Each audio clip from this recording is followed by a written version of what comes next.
Welcome সবাইকে পিয়ালিস নেস্টে। চলুন আজকে আমরা পটল চিংড়ি করি। প্রথমে সর্ষের তেলে আমরা চিংড়ি মাছগুলো ভেজে নেব। খুব বেশি ভাজবেন না, এপিট ওপিট করে ভেজে নিলেই হয়ে যাবে। সব কটা চিংড়ি মাছ দেওয়া হয়ে গেল। এবার একটু ভেজে নিয়ে তুলে রেখে দেবো।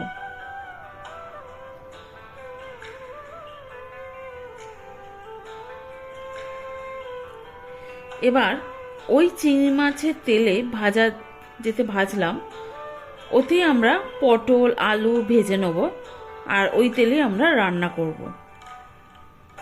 প্রথমেই না চেষ্টা করবেন আন্দাজ মতন তেল দিয়ে দিতে, তাহলে ওই চিংড়ি মাছ ভাজা তেলেই পুরো রান্নাটা হলে খেতে আরো সুন্দর হয়। চিংড়ি মাছগুলো ভাজা হয়ে গেল। এবার পটলগুলো ভেজে নেব। পটলগুলো লাল করে ভাজবেন। পটলগুলো আমাদের ভাজা হয়ে গেল। এবার আমরা আলুগুলো ভাজবো।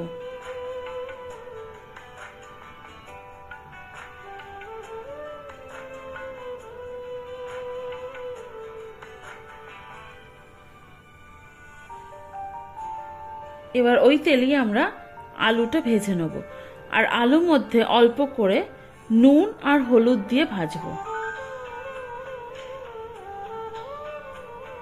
চলুন আলুগুলো আমরা ছেড়ে দিলাম।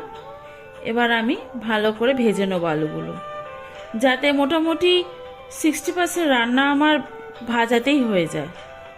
আলু পটল ভালো করে ভেজে নিলে নরম হয়ে যাবে, আর বেশিক্ষণ আর জলে ফোটাতে হবে না।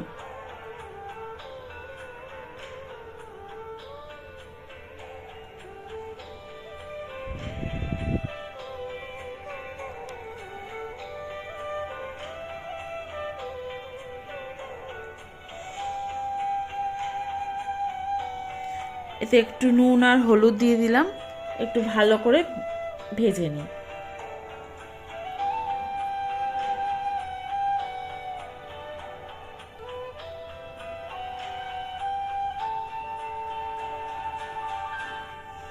আলুগুলো আমাদের ভাজা হয়ে গেল। এবার একটুখানি তেল দেবো।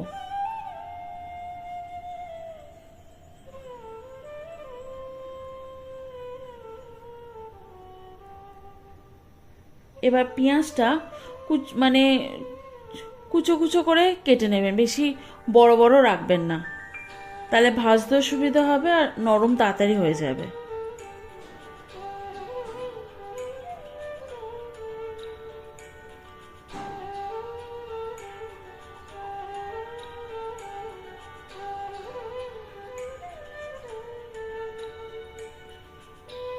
আর একটু সর্ষের তেল দিলাম, ওতে আমরা এবার গোটা গরম মশলা দিয়ে দেবো।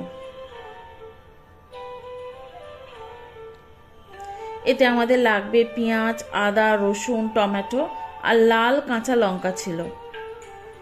চলুন গোটা গরম মশলা দিয়ে দিলাম। এবার পেঁয়াজটা দিয়ে দেবো। দেখুন পেঁয়াজগুলো কুচো কুচো করে স্কোয়ার স্কোয়ার করে কেটেছি, লম্বা লম্বাও কাটিনি। পেঁয়াজটা লাল করে ভেজে নেবেন।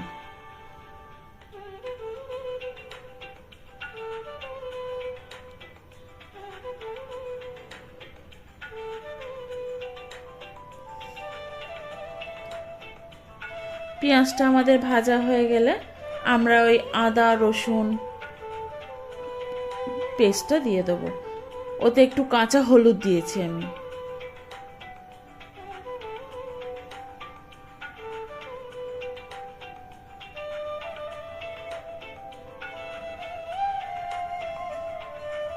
এবার এটা অল্প জল দিয়ে দিয়ে একটু কষতে হবে।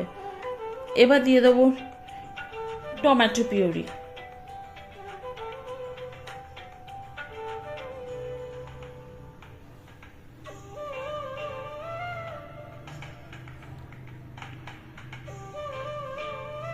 এবার এটা দিয়ে ভালো করে মশলাটা মিশিয়ে নেব।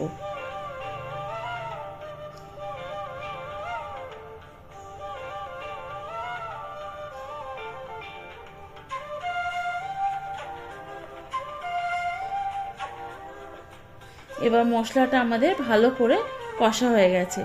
এবার দেবো রেড চিলি পাউডার।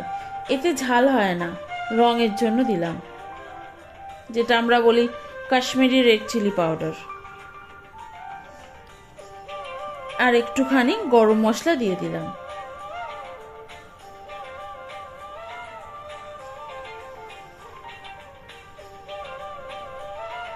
চলুন আবার একটু ভালো করে একটু কষিয়ে নেব। আর আমার মনে হলো একটু হলুদ লাগবে, তাই জন্য একটু গুঁড়ো হলুদ দিলাম। এবার ভালো করে একটু কষে নেব।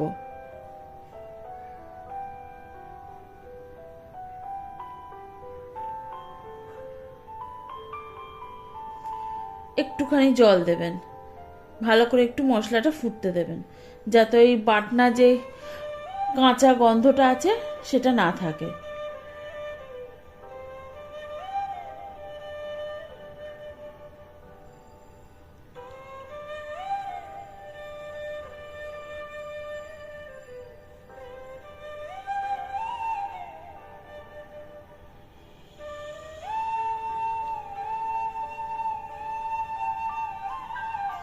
খুব ভালো করে আমাদের মশলাটা কষা হয়ে গেছে।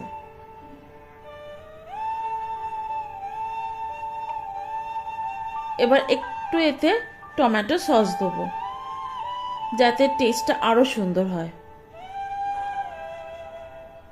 এইভাবে পটল চিংড়িটা করে দেখবেন, সত্যি গরম ভাতের সঙ্গে দারুণ লাগে।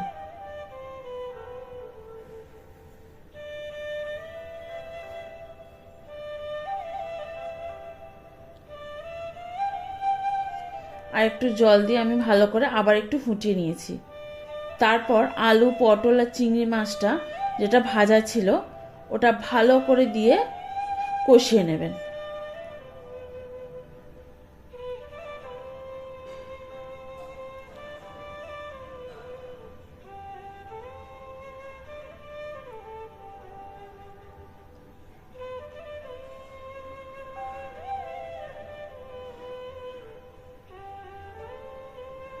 খুব বেশি কোনো লাগে না এই রান্নাটা করতে।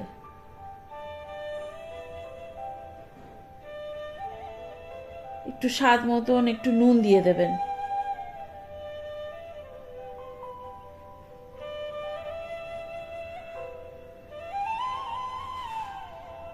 আর স্বাদ মতন একটু মিষ্টিও দিয়ে দেবেন। তারপরে ঘি, গরম মশলা দিয়ে রান্না রেডি।